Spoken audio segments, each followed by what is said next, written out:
जय हिंद फ्रेंड्स। चलिए आज हम लोग यहाँ पे चर्चा करते हैं एक फार्मूला जिसको हम लोग अक्सर पढ़ते हैं लेकिन उसका मतलब नहीं समझते। तो वो फार्मूला हमारे पास है P इक्वल टू एफ अपान ए। ठीक है।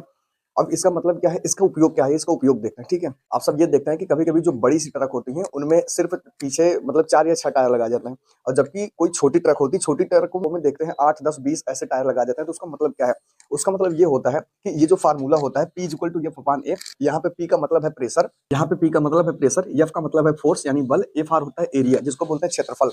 जिसको क्या बोलते हैं, क्षेत्रफल। तो अगर हमें प्रेशर को कम करना है तो क्षेत्रफल को बढ़ाना होगा, और अगर प्रेशर को बढ़ाना है तो क्षेत्रफल को कम करना होगा। तो जो ट्रकें होती हैं उनमें पीछे जो है 4 टायर की जगह 6 टायर लगाए जाते हैं। उसका यही रीजन है कि जब हम लोग 6 टायर लगा देते हैं तो जो 4 टायरों के बजाय 6 टायर में उसका क्षेत्रफल बढ़ जाता है। तो क्षेत्रफल बढ़ जाता है तो प्रेशर कम हो जाता है, और जो प्रेशर कम हो जाता है तो जो ट्रक होती है वो कहीं पर धंसती नहीं, आराम से निकल जाती है। तो उसका ये रीजन होता है पहला। और दूसरा और दूसरी चीज क्या है कि जो हमारे पास कील, हम लोग जो कील को दीवार में ठोकते हैं उसको हमेशा उसकी जो नोक होती है उसको नोक की उसको उसके नोक की तरफ से अंदर धंसाते हैं, ना कि पीछे टोपी की तरफ से। ठीक है।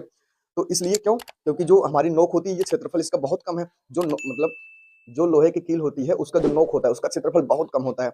जब उसको दीवार पे सटाते हैं तो क्षेत्रफल कम होने के कारण वहां पे प्रेशर बहुत ज्यादा लगता है। जब हम हथौड़े से मारते हैं तो क्षेत्रफल कम होता है, प्रेशर बढ़ता है, तो इसलिए वो आसानी से दीवार में धंस जाती है। ठीक है। जैसे हमारे पास अगर लोहे की कोई छोटी सी चीज है तो उसको पानी में डालते हैं, डूब जाता है। ठीक है। वो पानी में डालते हैं तो डूब जाता है क्योंकि उसका क्षेत्रफल कम होता है और प्रेशर उसमें ज्यादा होता है, तो वो डूब जाता है। और अगर वही लोहा जो हम लोग पानी में डाले थे, अगर वही वाला क्या करें, उसको पीट करके चादर के रूप में खूब बड़ा कर दें, बड़ा करने के बाद क्या करें, उसको अब पानी में डालें तो अब पानी में तैरता है वो। इसका क्या मतलब है, इसका मतलब ये है कि क्षेत्रफल बढ़ गया तो प्रेशर कम हो गया। जब प्रेशर कम हो गया तो वो डूबेगा नहीं, वो ऊपर ही तैरेगा। ठीक है। तो नाव वगैरह ऐसे ही बनाई जाती हैं, जो बड़ी बड़ी सीपें होती हैं वो ऐसे बनाई जाती हैं। P इक्वल टू एफ अपान ए है। इसका एक और उदाहरण क्या है ये आप लोग कमेंट में जरूर बताइए। मिलते हैं अगले वीडियो में, तब तक के लिए जय हिंद।